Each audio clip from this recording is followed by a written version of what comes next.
AM Sports Report brought to you by Buffalo Peak Golf Course. It's starting to get kind of cold and frosty in the morning, so make sure you call ahead if you want to go out and golf at Buffalo Peak, because they generally put a little delay on tee times when there's frost on the course. The phone number is 541-562-5527. Buffalo Peak Golf Course. Meet me at the Peak. On Tuesday night for senior night, the LeGrand volleyball team swept Ontario. They wrap up GOL play today in Pendleton at 6:30 p.m. So their last regular season game of the year is today. Both the boys and girls soccer teams at LHS celebrated senior night on Tuesday as well.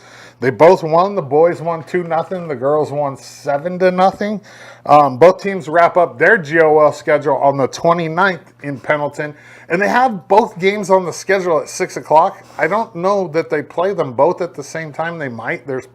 I don't know a lot about soccer fields in Pendleton. So according to the schedule, both games are at 6.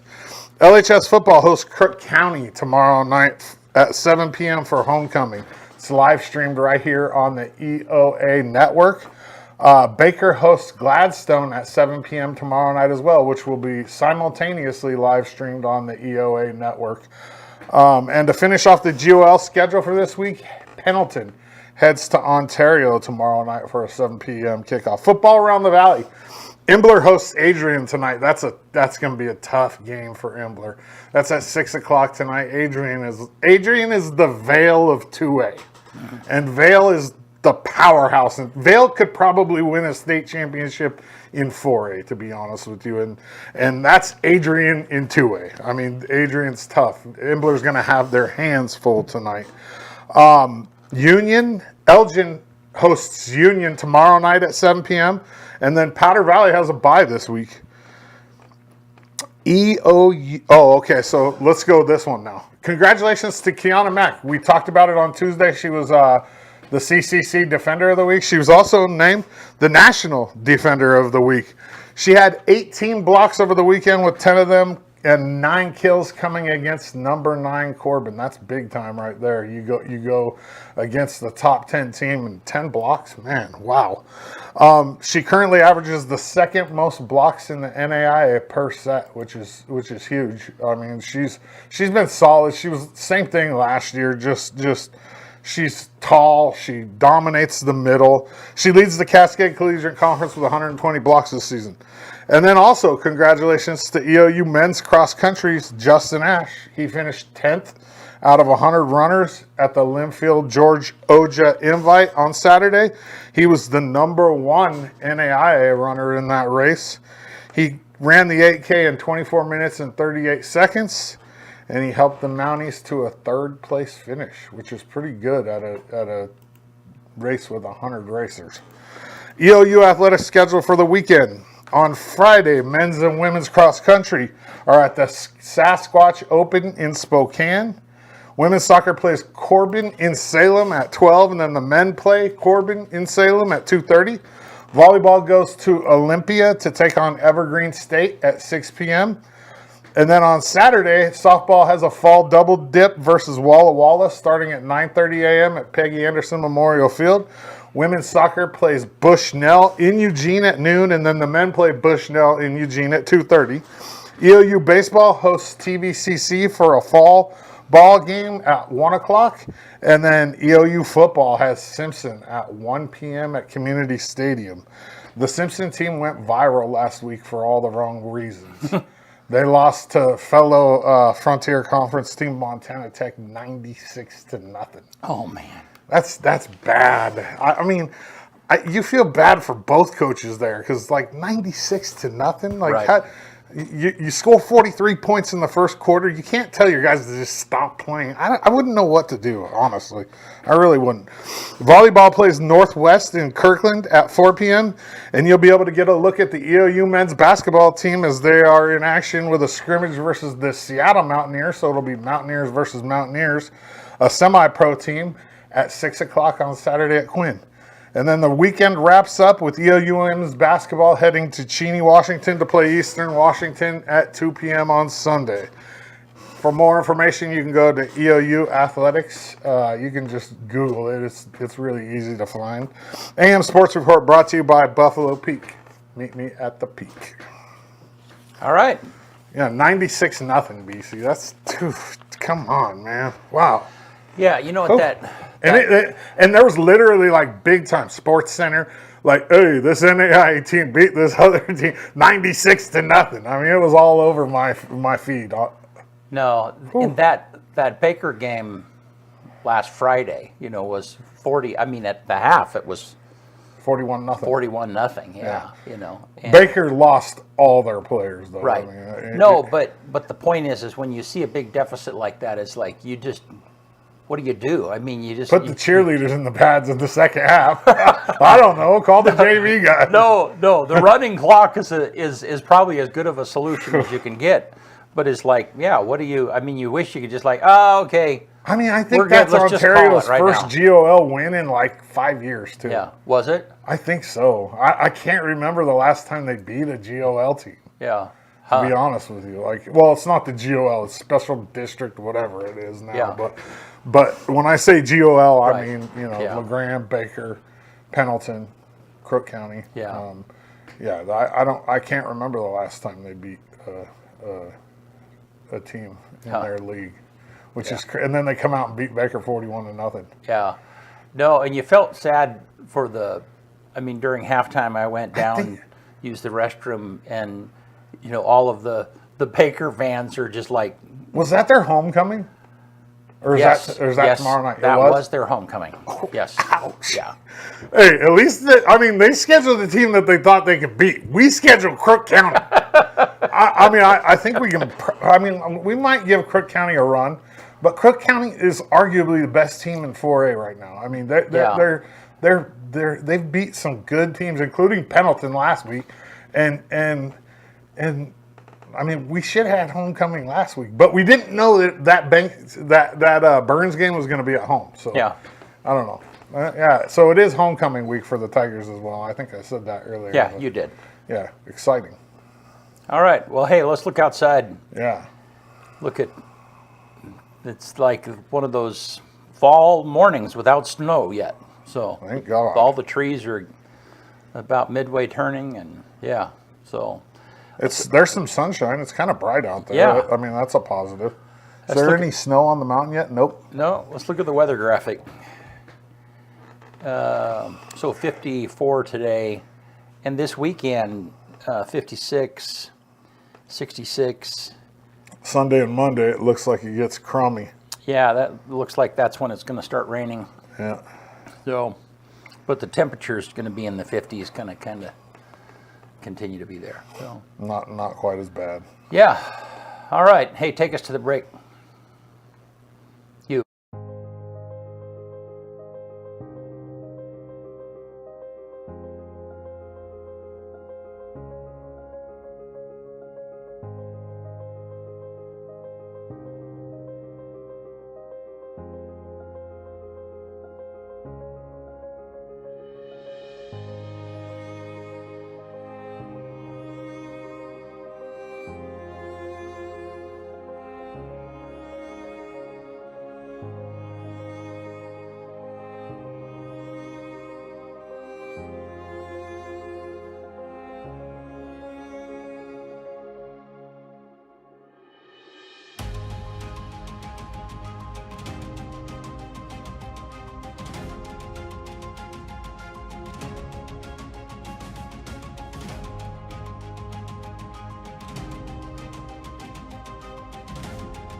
What's he?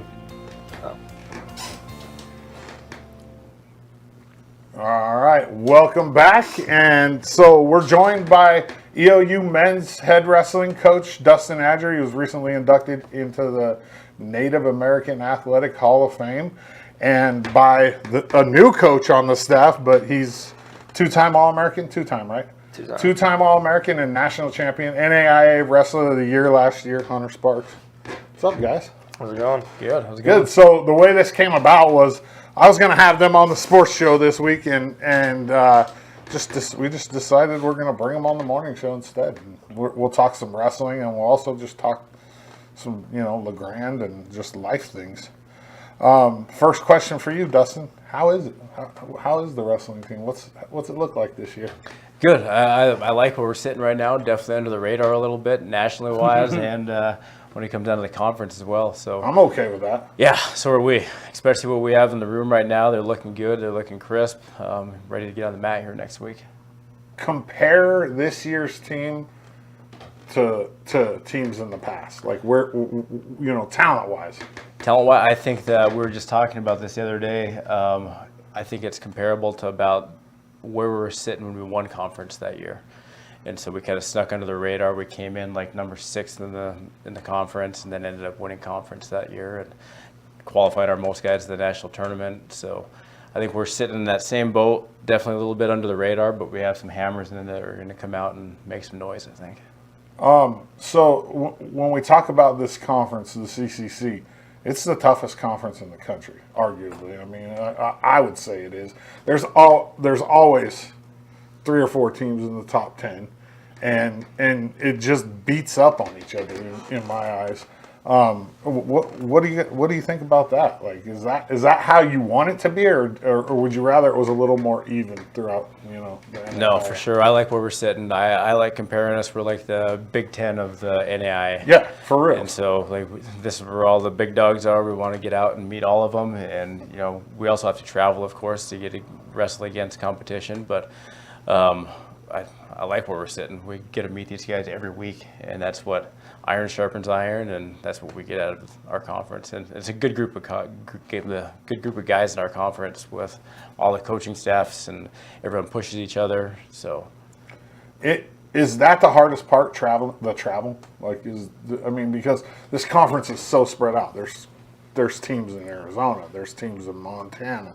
Is that the hardest part? Financially. Yeah. Well, yeah, I know. Obviously, financially, yeah. But I mean, like on the guys. I mean, traveling's tough. I think, anyways. It is. It's tough, but I think with our sport in general, we're used to it. Like, we got guys that come in and we're traveling to national tournaments all summer long. They're competing all year, and they're making these long distance travels to meet up with the best guys. And so most of the time, the guys coming in are used to that atmosphere, and we look forward to it. It's fun getting on the road with the guys, and you were just making fun of me earlier about having 4 daughters, so I get to get my guy time. I wasn't making fun. Hang out with my boys. I was just like, sometimes it's got to be sympathy, man. Yeah, it was more sympathy than making fun. Like I'd have some Beats by Dre at the house. Just put those things on and disappear. Hunter, for you, and I asked this to a lot of coaches. I don't know that I've ever asked it to a first-year coach that's in your situation. One of the things that I'm kind of anti, and I know that it's absolutely necessary, is a guy coming his first year out of a program to coach the same guys that he just was teammates with.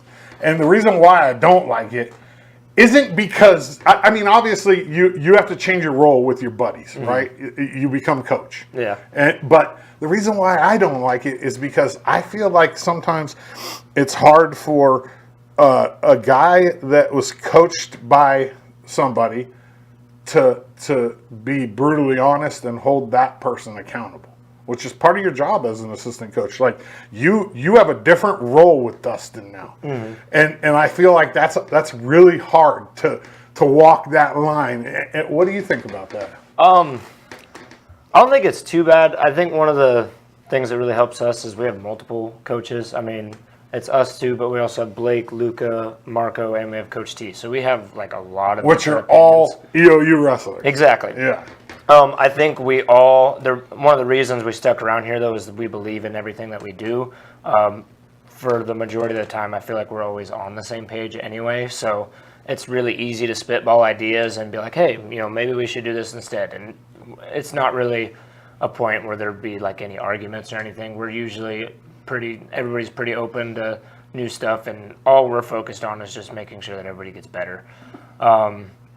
As far as being a teammate and now a coach, it's a little weird at the start. Like you said, I've traveled with these guys, and I've lived with some of them, but best friends with some of them, I'm sure.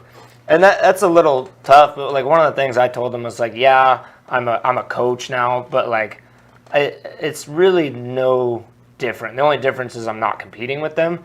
But I would like to say that I feel like I still had the same amount of leadership last year of just kind of, pushing the tempo in the room, just kind of being vocal.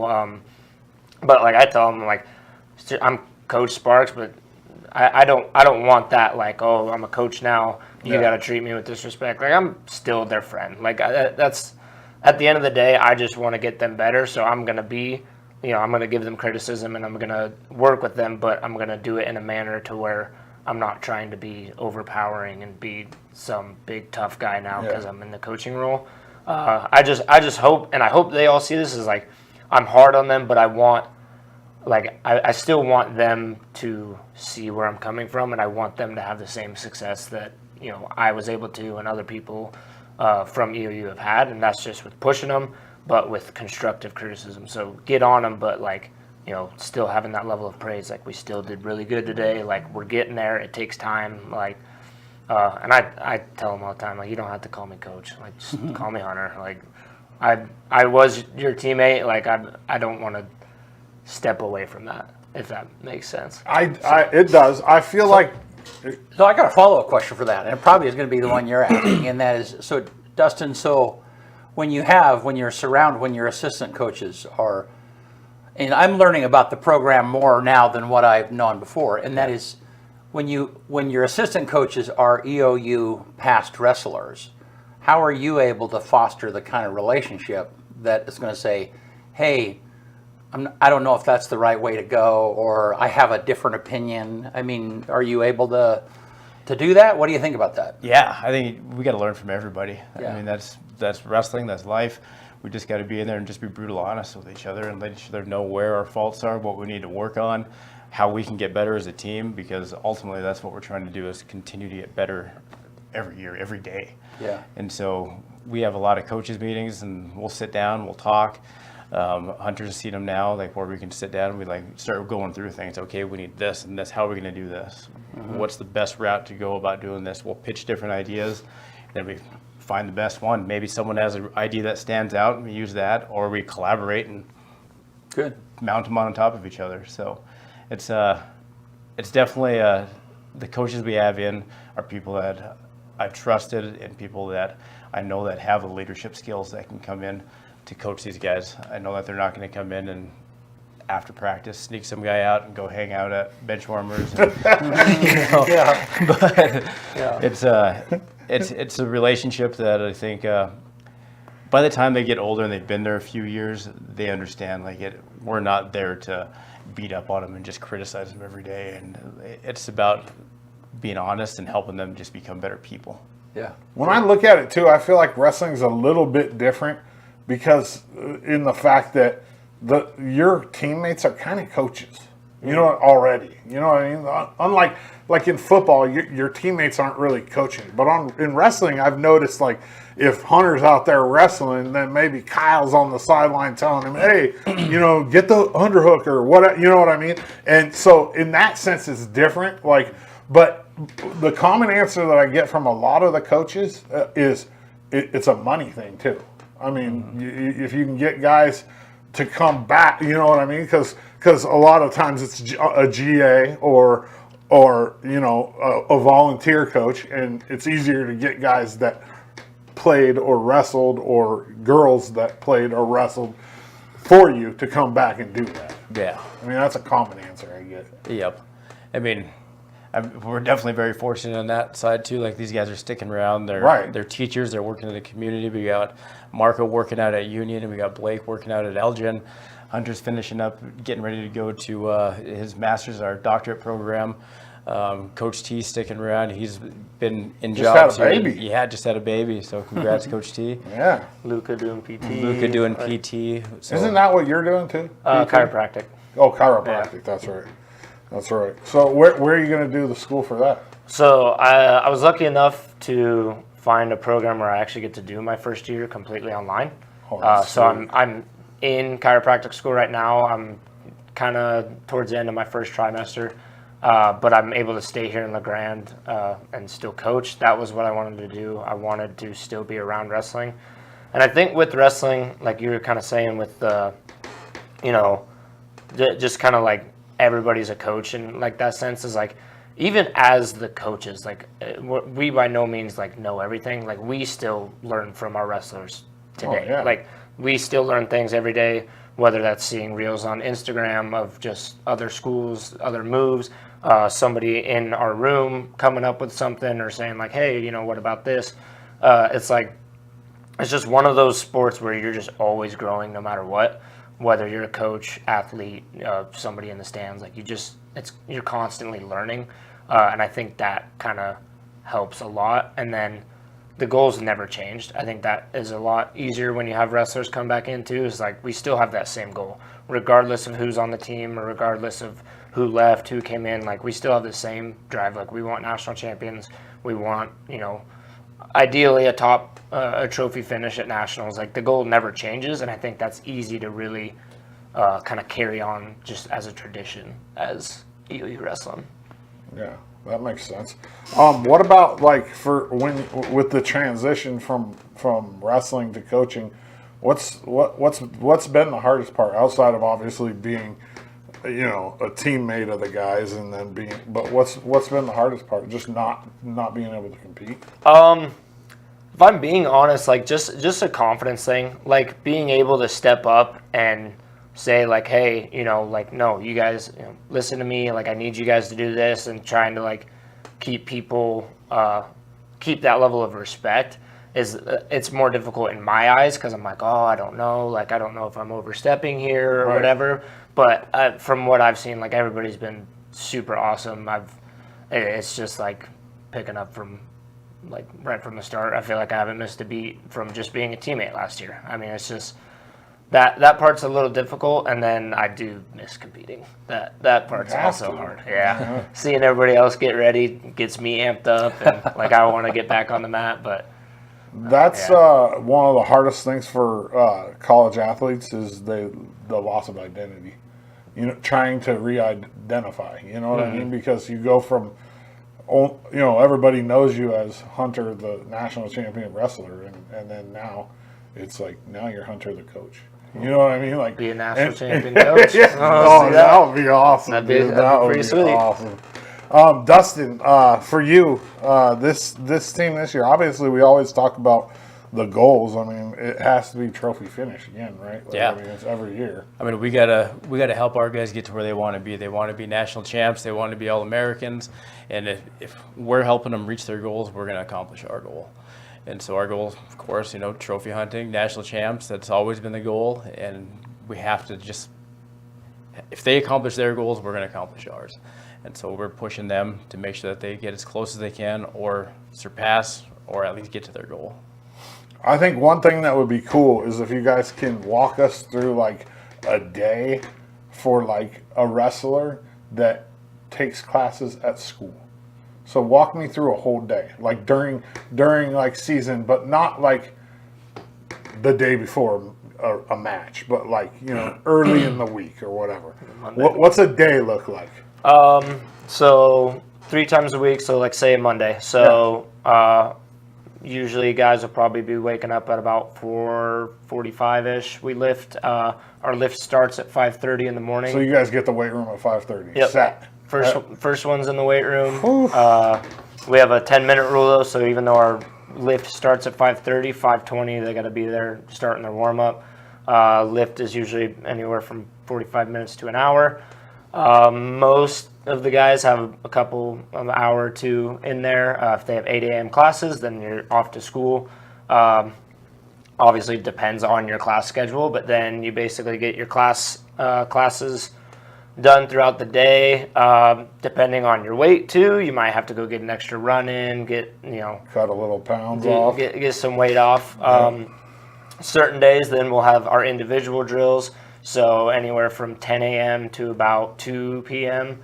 There's a slot in there where they can sign up. They come in, work on their own individual stuff. So they'll bring a partner in. They'll grab one of one of the coaches, go in the mat room for about an hour, just working on whatever it is that they need. Then they'll get a little break, or maybe have class again.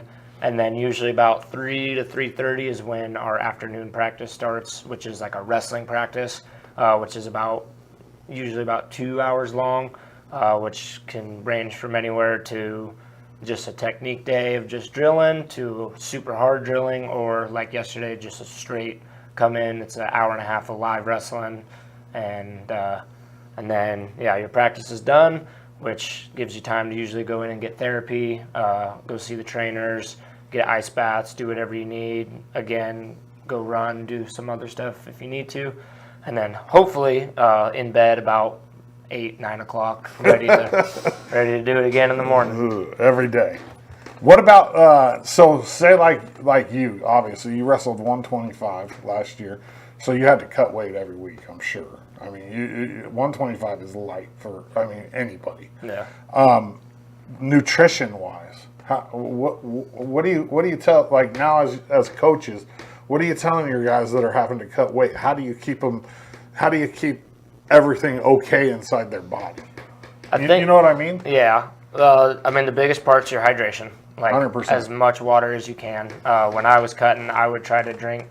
I never was able to, but I'd try to get a gallon of water a day. Like, just push a lot of water. It helps you sweat a lot more, and it just kind of keeps. Water is essential to the body. Helps all your bodily functions work anyway.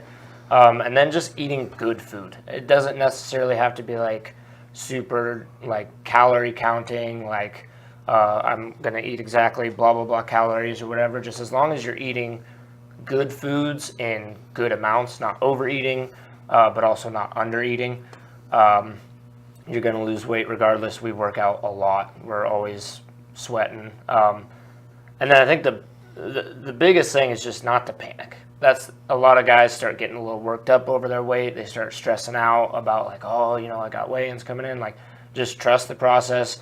Like, your body's going to help you get down there. If you have to get an extra run in, it is what it is. But once you get down to weight, stay there.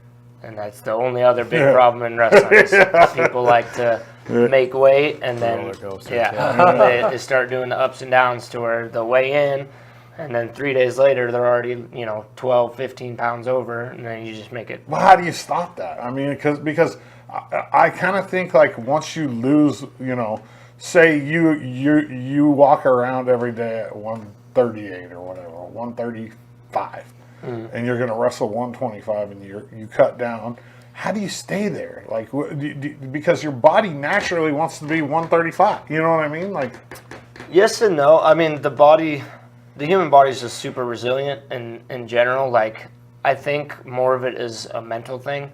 And I know it was for me in the past. Like, I'd have this super hard weight cut, and then I make weight, and then it's like, okay, I want everything. I want soda. I want, all pasta, everything that you probably shouldn't be eating exactly. when you're trying to cut weight. But once you kind of realize, like, how well you can perform with less, like, it kind of makes you realize, like, I don't really need to eat this much. I don't need to get 8 pounds over to feel good. Like, when I was at 25, I started initially, when I first cut to 25, I was rocking around just under 140. Right. But by that second year, because I just kept being consistent, make sure I didn't get super big, I even to this day, still, I walk around at like 134, 135. So if I put you on a scale right now, you'd be Probably 135? 35, 36. Yeah. And when you first started cutting to 125, you were right around 140. Mm-hmm. So just a natural 5 pound. And just if you don't allow yourself to blow up, your body kind of adapts to that new weight that you're at. And I don't miss any meals. Never missed any meals. Still had water every single day, coffee. I'm a big coffee guy, so I had coffee every Oh, morning. shameless plug for whoever. Buckskin coffee. Yeah, I have a question. Yeah. So, and this can be to either one of you. So but you're most recently in this arena. Is this when you have a competitor or one of your wrestlers is they're going up against a tough match. And you're already kind of at the top of the heap. So how do you prepare for a particular competitor? How do you coach? Do they watch film of that? I mean, how, talk about that a little bit as far as how. I think we prepare for everyone. It doesn't matter who you're going to wrestle. We prepare the same. Like we prepare like we're wrestling a national championship match every time we step on the mat. If there's a mat down, that's what we're preparing for. Right. You just got to get your mind mentally prepared every time you step foot on that mat. This is the most important match because that's all that matters. The Right. match, that's task at hand. And so same with every day. And it's something that we just got to train our bodies to, our minds to. When we step in that wrestling room, this is the most important day for me. This is the day that's going to make me a national champion. And you got to believe that every day that you step in the room. And we carry it over with everything. It's not just the wrestling room. We try to teach our guys that if you step into the classroom, this is the most important day. I've got to learn as much as I can today because I got to be ready for a test tomorrow, and got to treat them the same. Right, and I totally follow that. But wrestling is so individualized. You have guys that are really good at takedown, or they're really good at reverses, or whatever. Yeah. So do you prepare for that? I mean, how do you prepare for that? How do you as a wrestler? Yeah. Again, They do watch film. I mean, we've we had watch a lot of film. conversations Yeah. about Yep. watching And so, film. are you talking about like So preparing for a specific person? correct. Right. Like a lot of the guys don't watch much film. Like they'll watch it, but it's mostly of themselves and like where they're having success or where they're making mistakes at. And as coaches, we'll watch the other guys and watch for little tendencies. Like, what are they starting with? Are they tying up here? What's their lead foot? What's their main go-to shot? What's their first move off bottom? What's their first move off top? Like those little hints that we can start preparing them for. Okay, they're So you mean as a coach, you might watch the guy they're going to wrestle. yeah. To give okay. Yep, and then we'll give them little insight. Okay, like Hunter hated watching film of the people that he's going to wrestle. Sure. Yeah, that would be. And so we would watch and we would just like, okay, this guy, he's going to try to slow you down. He's just going to try to get control ties and hold on to you. We can't let him get a hold of anything. We just got to slap things away, look for our shots, get him moving up and down. All right. Or just like, I'm on bottom, like, hey, this guy likes the leg ride. Just like be ready for that. Don't let the legs in. Like just small stuff like that. But I mean, like he's kind of saying, like I never liked watching film of the other guys, and I think again it comes with that kind of mindset thing he's talking about. Is like if I'm worried about what this other guy's gonna do, I'm not worried about my offense. Right. You just got to go out with the confidence that you have done all the things to prepare. There's nothing more you can do now. You're stepping on the mat, getting ready to wrestle. All the training's been done. Just go out and do what you know how to do. One of my mottos is just have fun and score points. Mm-hmm. And that's if you have that mindset of just going out and trying to score as many points as you can. Majority of the time, it's going to work out in your favor. If we're worried about this guy's going to shoot to this leg, like I got to defend that. Then you're thinking about this guy's offense instead of thinking about your own offense. And so just more of having trust and believing in yourself that no matter who steps out in front of you, you're just going to go wrestle to the best of your ability, and just whatever happens, happens. But as a wrestler, there probably have been times when you have a go-to move, it's been successful for you, and you'll be wrestling an opponent, and it'd be like, oh, he was prepared for that. Yeah. It happens a lot, especially last year. It happened a lot. I won't lie, like I got frustrated sometimes because that would be the case. Sometimes guys would just kind of, play defensive to where I'm not.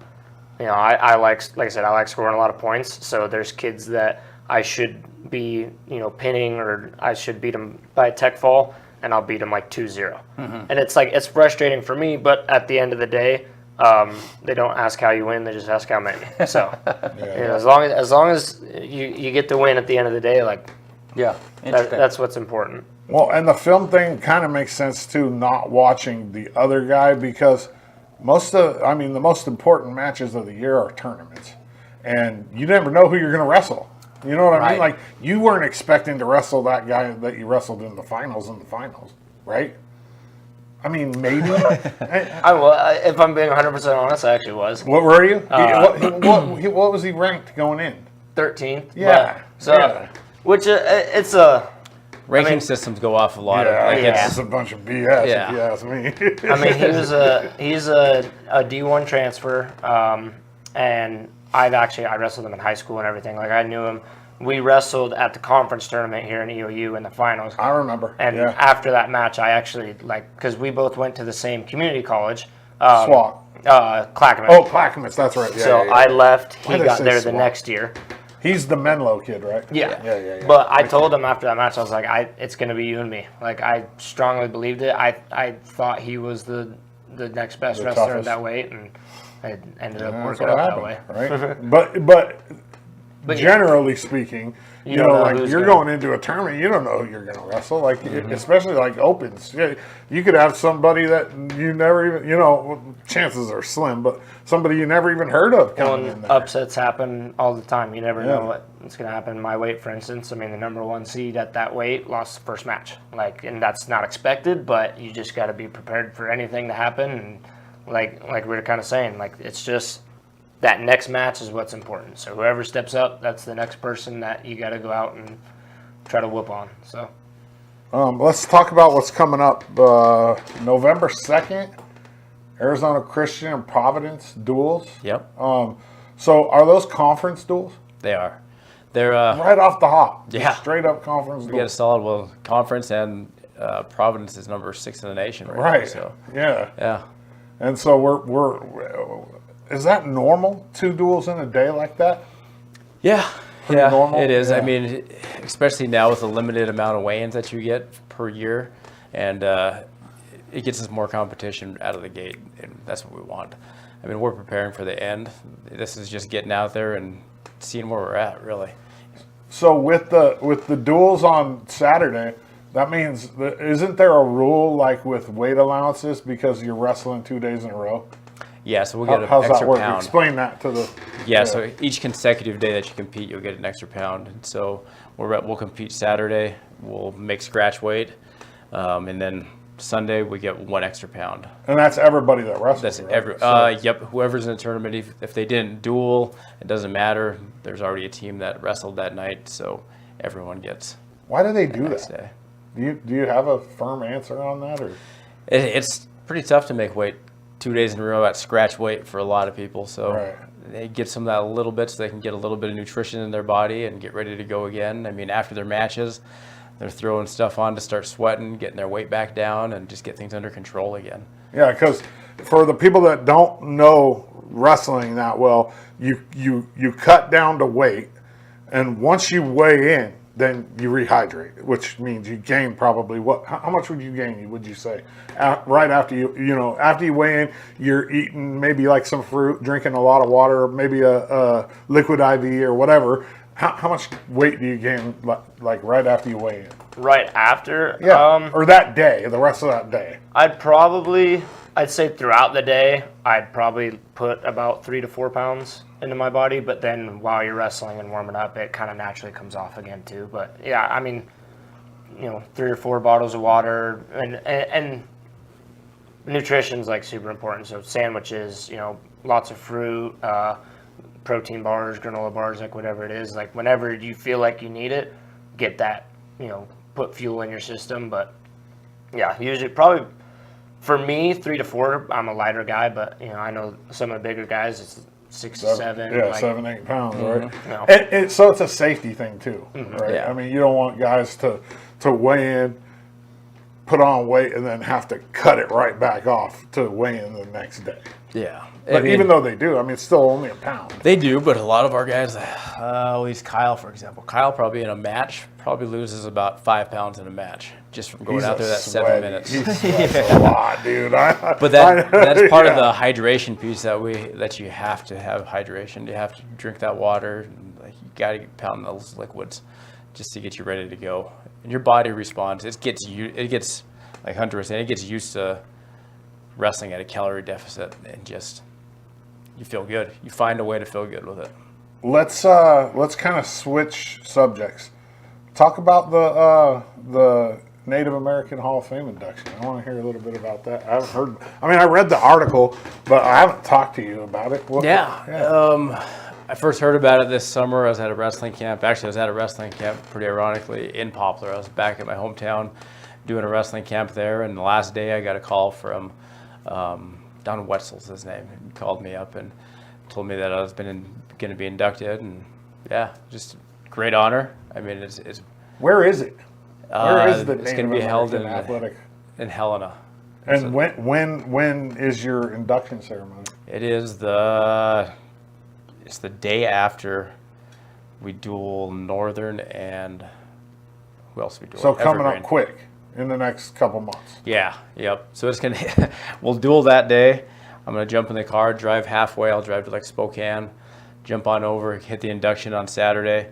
Sunday morning, I'll wake up and meet the guys in Spokane for the tournament because we have another tournament on. Do you get something cool? Do you get like a jacket or a bust? I don't know. I don't know what. Yeah, I don't know anything. They gotta about give it. you something, a ring. I Maybe, mean, yeah. Generally, like a Hall of Fame ceremony, you get something that that everybody else who's been inducted. You know, Yeah. I don't know what it would be with the Native American Athletic Hall of Fame, but Key to the city. key to the city. Yeah, but he didn't even wrestle in that city, right? So that's for your athletic accomplishments from the time you were young all the way through college. Is Yeah. So it's like And, a well, they lifetime included thing. coaching. It's a lifetime Oh, thing. it's a Yeah, lifetime thing. award. So everything that I've accomplished from when I started wrestling at 5 years old. So Wow. yeah, And you were All-American at Montana State Northern. Northern. How many times? Twice. Two-time All-Americans. And Freshman now, and senior year. And now we wrestle against Montana State Northern. They're in our conference.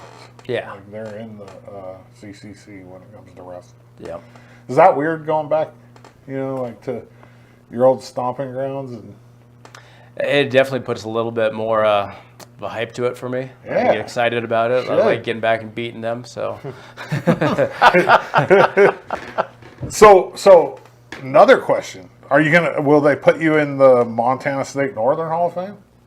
to be determined. Who knows? I don't know. You've been out for 10 years. Yeah, well, I just said how our team got inducted. I went back. When was that? About a month ago or so. Yeah. And so class of 2002. I almost said 22. 2002. 2002. Yeah, we got inducted to the Montana State Hall of Fame Did for that athletics. Did that team win a national championship? Yeah. Yep. Wow. Yep. So you were part of a national championship team. Yeah. Wow, that's pretty cool. Now you just need to win one as a coach. Right. I mean, that's the goal every year, right? Yeah. What about you, Hunter? Like when you obviously you're gonna have to go somewhere else to finish chiropractor school. Where do you want to end up coaching? Like, what do you want to do? Like, That's a tough one. So yeah, next around this time next year, I got to move down to Dallas, Texas, to finish the rest of my Dallas, school. Texas? Yeah, moving to Dallas. What school is it? A specialized chiropractic Yeah, school? so it's Parker University. It's just a chiropractic school. Okay. So I'll move down there. We'll be there for probably 2-3 years, depending on just kind of how things work out. I'll finish school. My fiance will probably. I'm not sure what she'll do. She's doing her undergrad right now. She wants to go to dental school, so she might stay in Texas, and we might stay in Texas for dental school. Eventually, we want to probably move back to Oregon or at least the Northwest area. The coaching aspect is difficult. That all kind of just I decide. Kind of depends on what I want to do. I would love to be a head coach at a college. I really want to coach college. That's what I like to do. I think it's a lot more, I don't know how to say that, a lot more leniency on me, I guess. I think the nicer part of it is it's just you and the athletes, like that's it. And so you can be as hard on them as you want without having to worry about as much stuff. But you do know that in the NAIA, these guys aren't just coaches, right? Like they the paperwork and all this BS and driving the vans. Yeah. And, like, no, not for me. I don't want to be your coach and your dad and fill out all your paperwork and do the rating. That's just something that I wouldn't be able to handle. Like, I love coaching. Don't get me wrong. Like, I love coaching, like, kids that are, I call them the kids that are at the breaking point. So, like, generally it's like right around 7th or 8th grade, because that's when you decide whether you really like a sport or not, in my eyes. Yeah.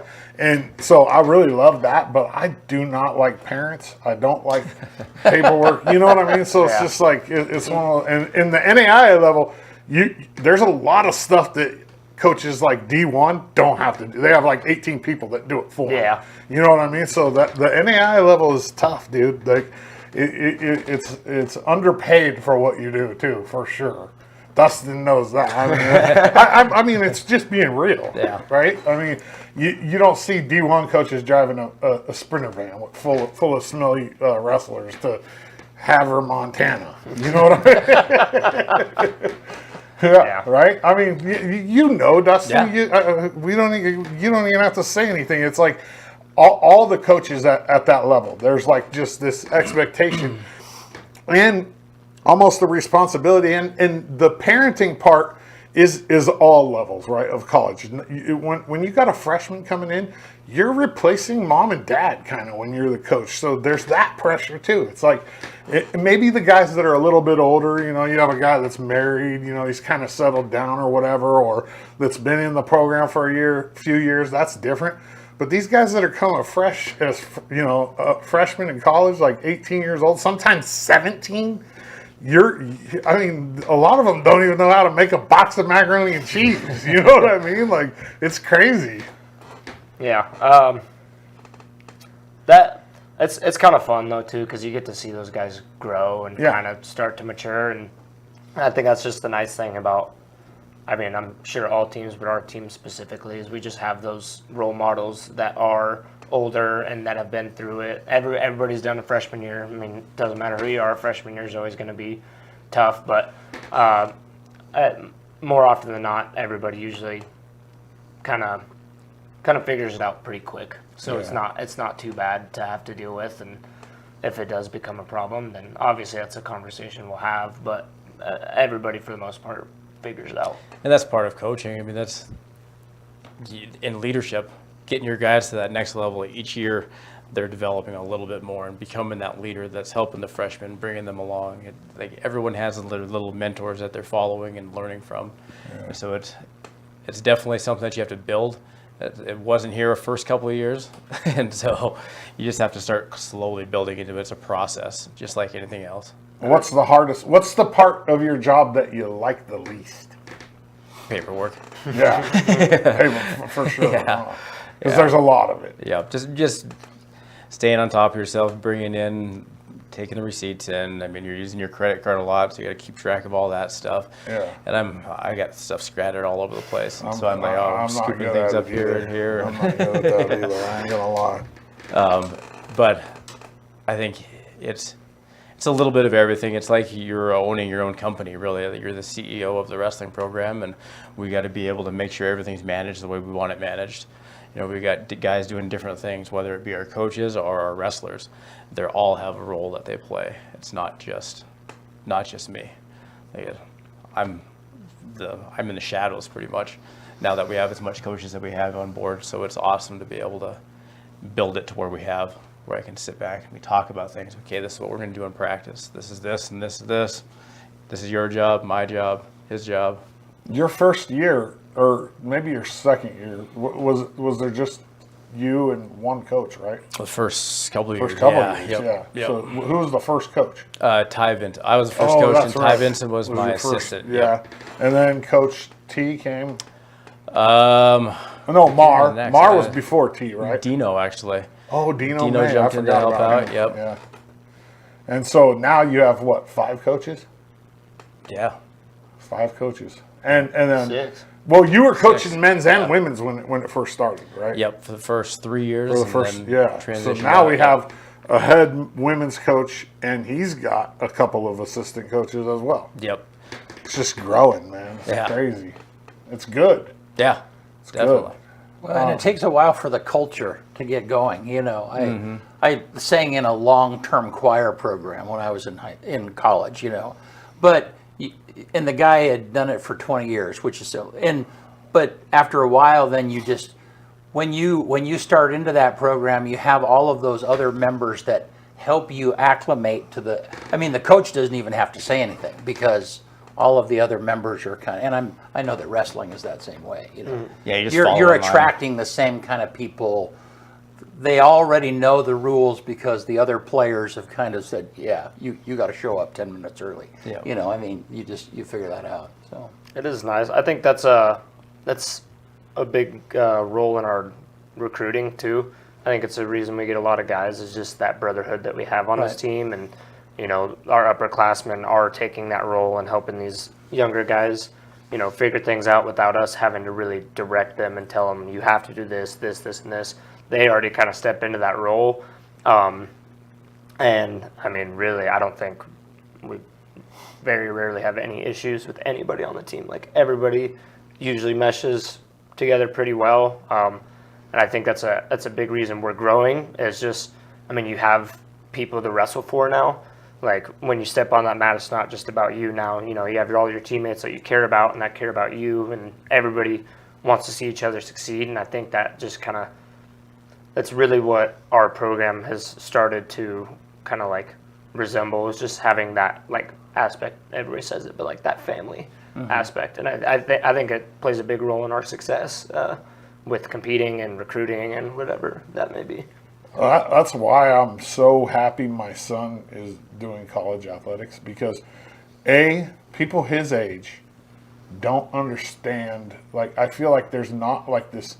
They don't have the same like feeling about promptness and being accountable that like people my age and older do. So like these younger generations, and I've seen it firsthand. It's like, if the meeting's at 11, I'll walk in at 11:02 and everything's fine, or whatever. And athletics, especially at the college level, most programs, there's a different level of accountability. You know what I mean? Like, hey, we're showing up. Like my baseball coach in college was like, you have your cleats on and you're ready to rock 10 minutes early. Mm-hmm. You know what I mean? If we practice at 3:30, that doesn't mean walk on the field at 3:30. That means you're ready to go at 3:20. And that's probably the thing that I'm the most grateful that my kid is doing college athletics, because he's going to continue to learn. It's kind of been instilled in high school with the programs that he's been involved with. And then wrestling in particular, it's just a different, it's different. It breeds different people. It really does. I don't know how to explain it. Dustyn, explain it. You got to explain it. It does. I mean, they're just different people. It's just you out there. That's why. I mean, the spotlight's on you. You. Everyone gets to see your mistakes, your glory. Everyone gets to see everything that you do. They see it. You're just exposed. And so if you have pride for yourself and you're doing all the right things, like, the good things show. Yeah. It's gonna come out in the end. And so I think every day when you step wherever you're going, just waking up, stepping to the weights, to class, to practice, like, you have to hold yourself accountable and not have the distractions around you when you step on that mat. Because if you're thinking of, I got a test later, I got 3 girlfriends I got to juggle around. That's so much stuff on your mind before you step on the mat, and you just need to be thinking, okay, it's just me and him. I got to go out there and wrestle my best. And so that's a big part of it, I think, is having these guys understand that accountability, like take actions, take accountability for your actions, no matter what it is. Well, and in the employment world, we see, I mean, there's just this huge problem of people not showing up on time. Or, I mean, I'm really fortunate to have the people that we have working for us. But you hear that in restaurants. You hear that with employers all the time. Oh, it's like, I didn't even know what soft skills was until soft skills were missing from people. But I mean, it's the ability to show up and be accountable for your actions and to communicate. And I mean, all of those things that as an adult are super essential, sometimes they're just missing out of kids. Yeah. And I think that's my favorite part about coaching, I think, is that I get myself surrounded by people that are motivated and holding themselves accountable every day. Right. And if they're not, it shows. Well, But, that forces you to do the same thing. yeah, yep. And so Because you can't lead if you're not doing it, Yep. right? Well, Yeah. and I've been a part of groups where they were taking it way more seriously than what I was. You know, I jumped back into theater a few years ago, and the people that I jumped into theater with, they were way more serious than what I was. And so then, just to adapt to the culture, I had to be more serious, Yeah. you know. And so those kinds of things pull marginal people in. That's called iron sharpens Yeah, iron. right, yeah. That's where Yeah. that Right. term comes Yeah. from. Like there's that level of accountability and work ethic, and if Yeah. yeah. it's iron sharpens iron. And we tell the guys, just be grateful every day, because once you leave here, like, it's rare that you're going to be able to find that again. Yeah, that's absolutely true. So we'll end it with this. Do you ever like worry about some of your guys when they leave? Like, because there is mental health involved with it all, and like we were talking about earlier, the identity. You know, a lot of people, that's, you know, they've identified as a wrestler their whole life, right? That's all they've known. And then once they're done with college, some of them might be able to wrestle a little bit more, but basically that's it. You know, most guys. Do you ever worry about some of your guys? Not the ones that have gone through the program completely. I feel like once they come in and they leave, they're ready to go and do what's next. And they understand that, again, the task at hand thing we talked about, like, it's the next best thing now. What do I have to do now? Now I'm going to prepare myself for this next best thing, and I'm going to be the best at this that I want to be, whether I want to be a chiropractor, I want to be a coach, or I want to be a teacher. Like, how can I be the best in that? What do I have to do? What's the work that I have to do? Who do I have to surround myself with? And they understand that, I think, after they come through. And the ones that don't, you know, even the ones that do, I still have communication with. Like, we talk. It's a big family thing. Like, Yeah. I know that they call Hunter, they call me, they call other coaches, they call their teammates, like, just to talk through that kind of stuff.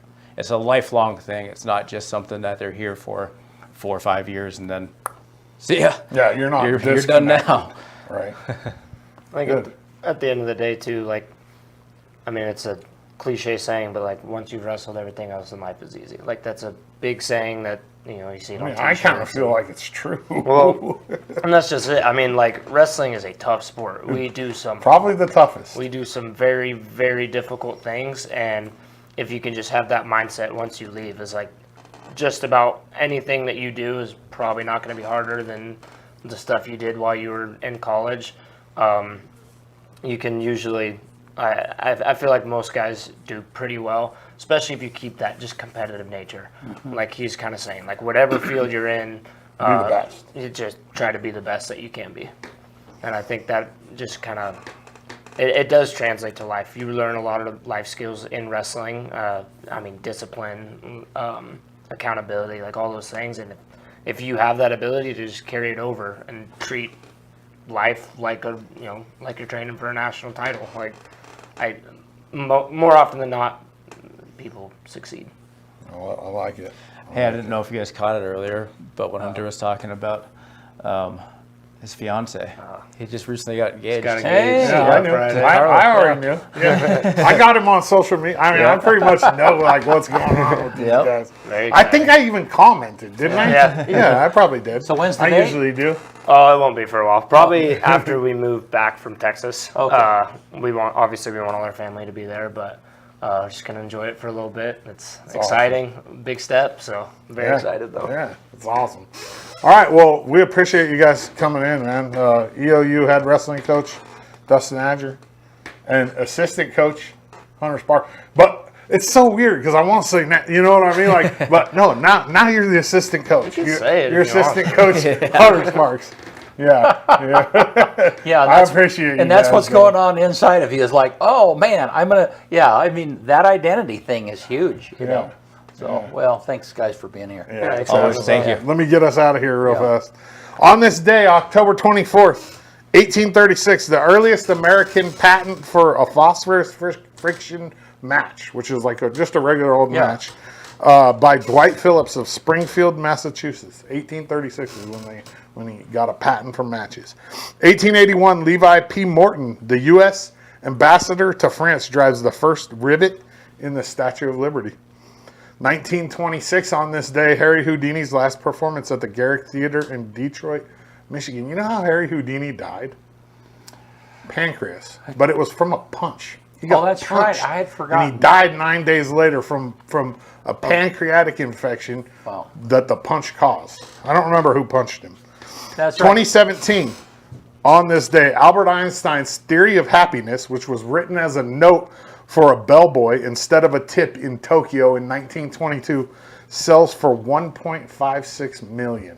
Theory of happiness. Yeah. I've never even heard of that. It was a note to a bellboy that he wrote, Right. thanking him, Yeah. and they ended up calling it the theory of happiness. 2021, on this day, Michael Jordan's 1984 Nike Air ships sell for $1.47 million at Sotheby's. It's a new record for sneakers at an auction. 2023, on this day, and I want to read this book really bad, just because I think it's probably interesting. American pop singer Britney Spears releases her memoir, The Woman in Me. That's probably a really interesting book because she's had quite a crazy life. And then one more thing before we get out of here. The Otani ball sold for $4.36 million. And the Dodgers offered the guy $400,000 for it. So you got 10 times what the Dodgers offered. The number one song in America on this day in 1994, I'll Make Love to You by Boyz II Men. And the quote of the day comes from Virginia Satir. We must not allow other people's limited perceptions to define us. One more time. We must not allow other people's limited perceptions to define us. All right. That's all we got, man. Appreciate you guys for coming in and hanging out with us.